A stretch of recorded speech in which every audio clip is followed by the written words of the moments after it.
नमस्कार। मध्य प्रदेश और छत्तीसगढ़ के नंबर 1 न्यूज चैनल IBC 24 में आप सभी का बहुत बहुत स्वागत। मैं हूं आप सभी के साथ रचना नीतीश और मैं हूं आपके साथ आकांक्षा पांडे। आपके लिए हम लेकर आए हैं दिन भर के मध्य प्रदेश और छत्तीसगढ़ की तमाम बड़ी खबरें। तो आइए शुरुआत करते हैं MPCG 2020 की।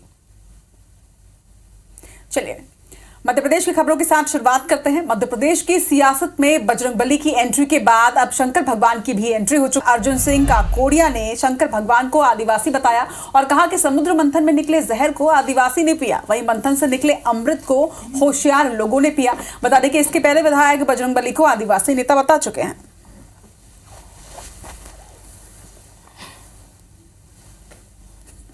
समुद्र मंथन में जहर निकला, अमृत निकला। अमृत तो होशियार लोगों ने पी लिया, अब जहर बच गया। उस जहर का क्या करें? तो उस जहर को भी किसने पिया? किसने पिया? हिमालय में रहने वाले भोले भंडारी। और भोले भंडारी किसको कहते हैं? आदिवासी को तो कहते हैं। आज हर किसी की जबान में तो है। किसने पिया जहर? इस जहर को आदिवासी ने पी के इस संसार को जीवन दान दिया है।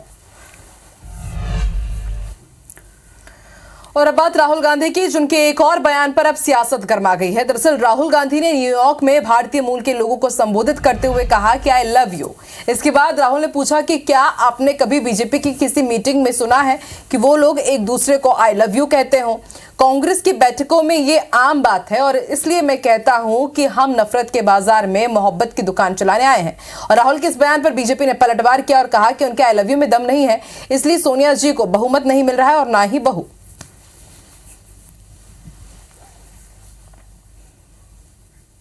और इस मामले पर छत्तीसगढ़ में भी सियासत हो रही है। बीजेपी सांसद सुनील सोनी ने कांग्रेस नेता राहुल गांधी पर निशाना साधते हुए कहा कि राहुल गांधी अभी अपरिपक्व हैं। राहुल गांधी की सुनने के लिए कोई भी तैयार नहीं है। इसके साथ ही उन्होंने ये भी कहा कि दूसरे देश में जाकर राहुल भारत की बुराई करते हैं, जो कि देशद्रोह है। आपको बता दें कि राहुल गांधी अमेरिका के दौरे पर थे, जहां उन्होंने रविवार को एक कार्यक्रम में लोगों को आई लव यू कहा था।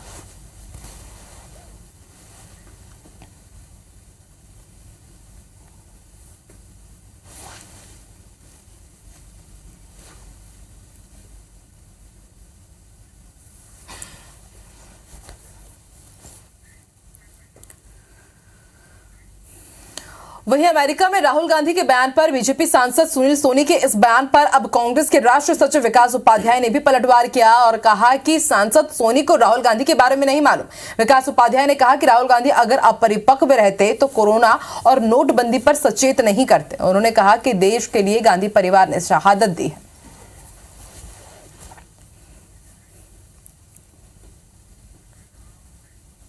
मध्य प्रदेश के गृह मंत्री डॉक्टर नरोत्तम मिश्रा दतिया के दौरे पर हैं। आगामी 10 तारीख को लाडली बहना योजना के हितग्राहियों के बैंक खाते में 1,000 रुपए की राशि जारी की जाएगी। वहीं नरोत्तम मिश्रा ने दतिया के आधा दर्जन ग्रामीण इलाकों का दौरा भी किया। वहीं हितग्राहियों को स्वीकृति पत्र प्रदान भी किया। नरोत्तम मिश्रा ने मध्य प्रदेश सरकार की योजनाओं की जानकारी दी और उपलब्धियां भी बताई।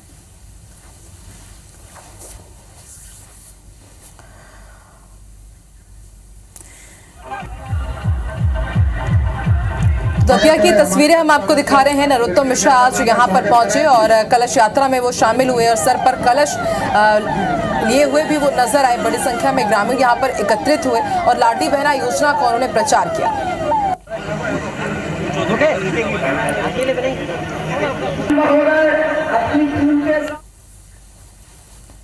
वहीं इस महीने के आखिर हफ्ते में बीजेपी के 2 बड़े राष्ट्रीय नेताओं की सभा दुर्ग और बिलासपुर में होगी। केंद्रीय गृह मंत्री अमित शाह 22 जून को दुर्ग पहुंचेंगे। वहीं जेपी नड्डा 30 जून को बिलासपुर आएंगे और एक बड़ी सभा करेंगे।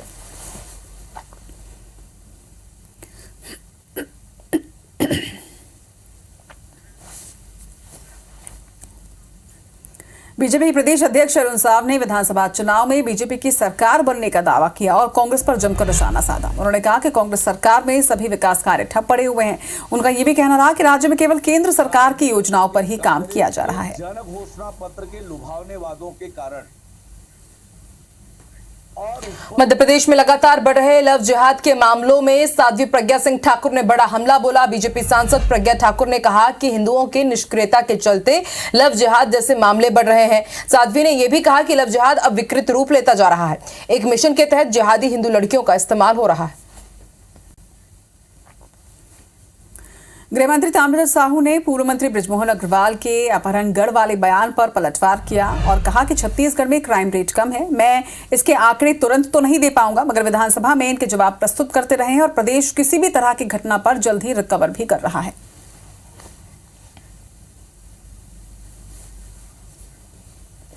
केंद्रीय गृह मंत्री अमित शाह के छत्तीसगढ़ दौरे को लेकर प्रदेश के गृह मंत्री ताम्रध्वज साहू ने तंज कसा। उन्होंने कहा कि 4 साल तक भाजपा ने कुछ भी नहीं किया, अब चुनाव पास आ रहे हैं तो बड़े बड़े मंत्रियों के दौरे हो रहे हैं। वो 9 साल की उपलब्धियां गिनाएंगे। केंद्र सरकार ने 9 साल में उपलब्धि भरा कुछ काम किया नहीं है।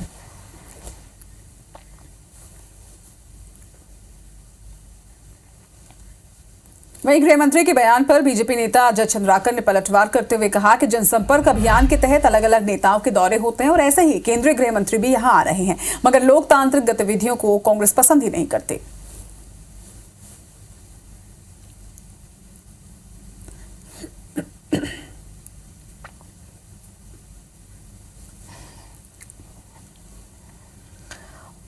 वहीं मध्य प्रदेश विधानसभा के मानसून सत्र की घोषणा हो चुकी है। 10 से 14 जुलाई तक विधानसभा का मानसून सत्र आयोजित किया जाएगा, जिसमें कुल 5 बैठकें होंगी। ये शिवराज सरकार की 15वीं विधानसभा और चौथे कार्यकाल का अंतिम सत्र होगा।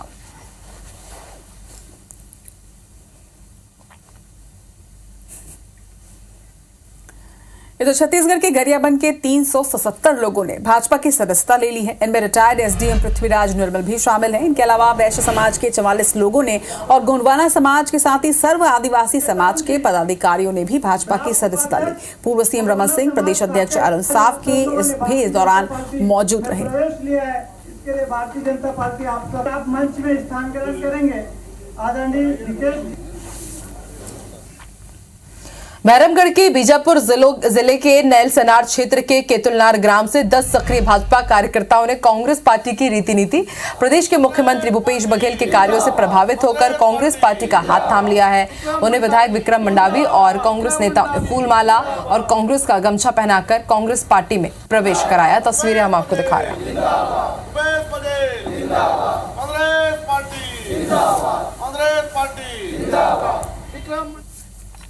इधर मध्य प्रदेश विधानसभा के नेता प्रतिपक्ष गोविंद सिंह ने लोकायुक्त एनके गुप्ता पर सरकार का साथ देने के गंभीर आरोप लगाए। गोविंद सिंह का कहना है कि विपक्ष की शिकायतों पर लोकायुक्त कार्रवाई ही नहीं कर रहे, जबकि उज्जैन महाकाल लोक जैसे कई मामलों में कांग्रेस ने लोकायुक्त को सबूत भी सौंपे, मगर इसके बावजूद लोकायुक्त एनके गुप्ता कांग्रेस की शिकायतों पर कोई कार्रवाई नहीं करते।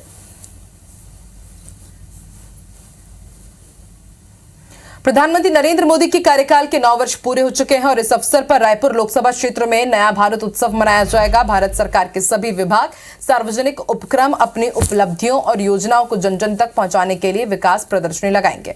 सांसद सुनील सोनी ने बताया कि नया भारत उत्सव का आयोजन 11 जून से 28 जून तक होगा।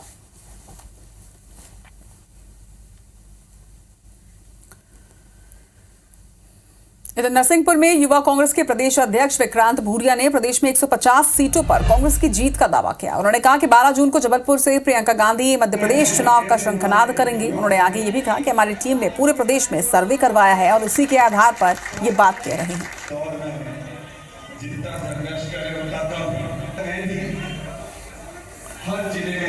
रायगढ़ में 3 दिनों तक चले राष्ट्र रामायण महोत्सव में उमड़ी भीड़ ने कांग्रेस के लिए संजीवनी का काम किया। रायगढ़ विधायक प्रकाश नायक का कहना है कि इस आयोजन से जिस तरह से लोगों का जुड़ाव हुआ है उसे कांग्रेस क्षेत्र में और मजबूत हुई है, लेकिन भाजपा कांग्रेस के स्वरूप को कालनेमी बता रही है। भाजपा का कहना है कि कालनेमी ने भी अंतिम समय में भगवान राम का नाम लिया था। ये सरकार भी अब राम भरोसे ही हो गई है।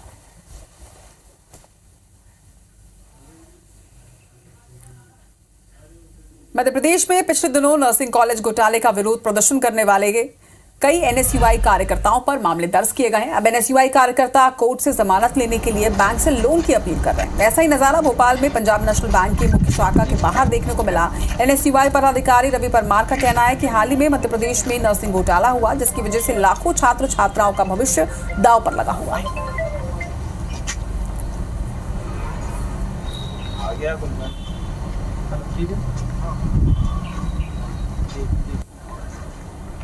बिलासपुर में यूथ कांग्रेस की अंतरकलह और गुटबाजी अब सड़क पर आ गई है। मस्तूरी यूथ कांग्रेस के उपाध्यक्ष विश्वजीत अनंत पर सरेराह जानलेवा हमला किया गया। सबसे बड़ी बात यह है कि हमले का आरोप भी बिलासपुर यूथ कांग्रेस के उपाध्यक्ष पर है।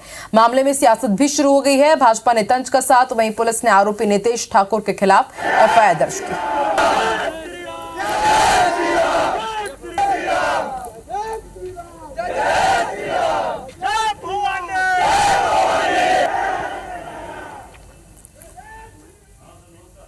खबर ग्वालियर से, जहां कांग्रेस के विधायक सतीश सिकरवार ने आरोप लगाया है कि कांग्रेस के मेयर और विधायकों को जानबूझकर उनके क्षेत्रों में काम नहीं करने दिया जा रहा, जिस पर बीजेपी ने पलटवार करते हुए कहा कि नगर सरकार केवल एक विधानसभा में सिपट कर रह गई है, जहां से उनके पति सतीश सिकरवार विधायक हैं।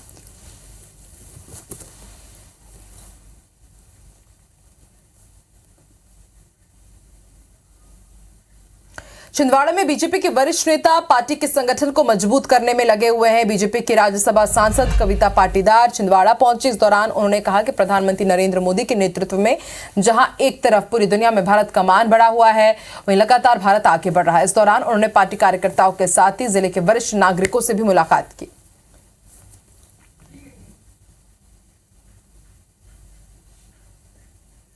राजधानी रायपुर से बड़ी खबर आपको बता दें, छत्तीसगढ़ पुलिस में बड़े पैमाने में तबादले किए गए हैं। 83 एएसआई, सिपाही और हवलदार स्तर के तबादले ये हुए हैं। 67 इंस्पेक्टर स्तर के अधिकारियों का भी ट्रांसफर किया गया। वहीं 17 एसआई और सूबेदार को भी ट्रांसफर दिया गया है। डीजीपी अशोक जुनेजा ने ट्रांसफर के आदेश भी जारी कर दिए हैं।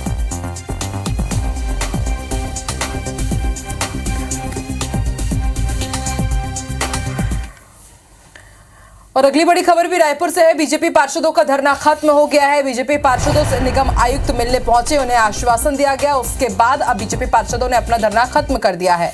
जल संकट को लेकर दोपहर से ये धरने पर बैठे हुए थे, निगम मुख्यालय के सामने प्रदर्शन कर रहे थे। और उसके बाद जब निगम आयुक्त पहुंचे, उन्होंने आश्वासन दिया कि जिन जिन क्षेत्रों में जल संकट की समस्या है उसे जल्द तंदुरुस्त कर दिया जाएगा, दूर कर दिया जाएगा। तब जाकर के बीजेपी पार्षदों ने अपना धरना खत्म किया। सिरपुर तालाब पर रामसर साइट की गाइडलाइन के मुताबिक काम नहीं किया जा रहा है। पर्यावरण प्रेमियों का आरोप है कि विश्व धरोहर होने के बावजूद यहां पर इंदौर नगर पालिका निगम ने सही कदम नहीं उठाए हैं। यहां 190 से ज्यादा प्रजाति के पक्षी हैं, मगर उनकी संख्या में लगातार कमी होती जा रही है।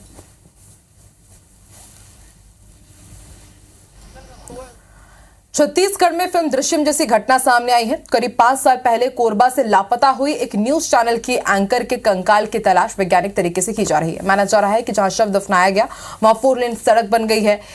एक नाले के पास शव दफन होने के संकेत मिलने पर पुलिस ने जेसीबी से खुदाई का काम शुरू किया। 24 साल की सलमा सुल्ताना कोरबा जिले के कुसमुंडा थाना क्षेत्र की रहने वाली थी और एक लोकल न्यूज चैनल में काम करती थी और साल 2018 में अचानक लापता हो गई थी, लेकिन 5 साल बाद भी उसके बारे में कुछ जानकारी नहीं मिली। इधर शिवपुरी के देहात थाना क्षेत्र के आगरा मुंबई 4 लेन हाईवे पर अनियंत्रित होकर एक बस पलट गई। सड़क हादसे में 2 लोगों की मौत हो गई है, जबकि 24 से ज्यादा लोग घायल हैं, जिन्हें अस्पताल में भर्ती करवाया गया है, जो उनका इलाज जारी है।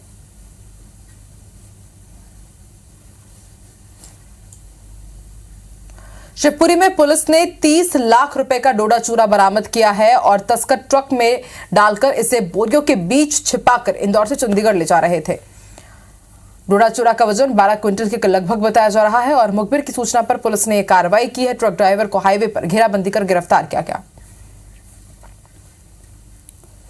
खबर सूरजपुर के प्रतापपुर से, जहां पर रेंजर से पैसा मांगने के आरोप में पुलिस ने एक आरोपी को गिरफ्तार किया है। दरअसल आरोपी अभिषेक गुप्ता बलरामपुर जिले में कार्यरत रेंजर वीरेंद्र पांडे से चुनाव के नाम पर पैसे मांग रहा था और पैसे नहीं देने पर आरोपी ने रेंजर से मारपीट की थी और जान से मारने की धमकी भी दी थी।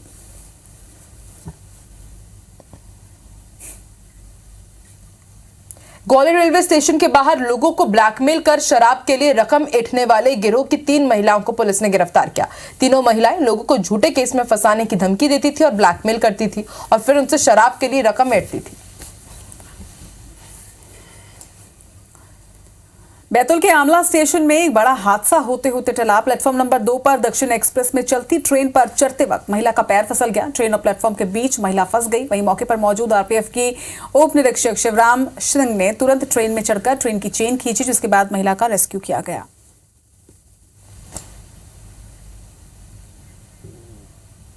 विश्व पर्यावरण दिवस के मौके पर इंदौर में पीएम मोदी ने सिरपुर तालाब और यशवंत सागर तालाब का वर्चुअली निरीक्षण किया। सिरपुर तालाब और यशवंत सागर तालाब को साल 2022 में रामसर साइट में शामिल किया गया था। कार्यक्रम में महापौर पुष्यमित्र भार्गव और सांसद शंकर लालवानी भी शामिल हुए।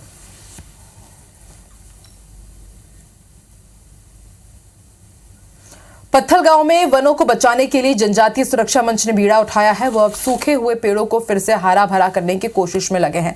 जनजातीय सुरक्षा मंच के अध्यक्ष रोशन साई ने बताया कि बेजा कब्जा हटाने और ईंट भट्टों के लिए हरे भरे पेड़ों को झोंकने के लिए सुनियोजित तरीके से अवैध कटाई की जा रही थी और अब ये उसका विरोध कर रहे हैं। उसके बाद इसको जब मर जाता है इसको काट देते हैं। शिवनी के पेंच टाइगर रिजर्व स्थित खबासा बफर क्षेत्र में पर्यटकों को बाघिन के साथ शावकों के दीदार हुए। बाघिन बीजा मट्टा अपने 4 नन्हे शावकों के साथ मस्ती करती नजर आई। पर्यटकों ने इस चहलकदमी को अपने कैमरे में कैद कर लिया और सोशल मीडिया पर वायरल कर दिया, जहां लोगों को ये काफी पसंद आ रहा है।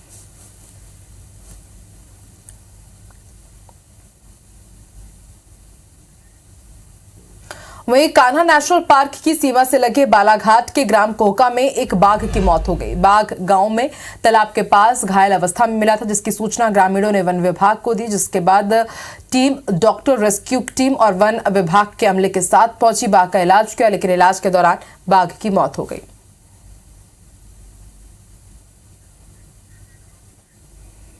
और इसी के साथ एबीसीजी 2020 में आज के लिए इतना ही। देश और दुनिया की तमाम बड़ी खबरों के लिए आप देखते रहिए IBC 24। हमें दीजिए इजाजत। नमस्कार।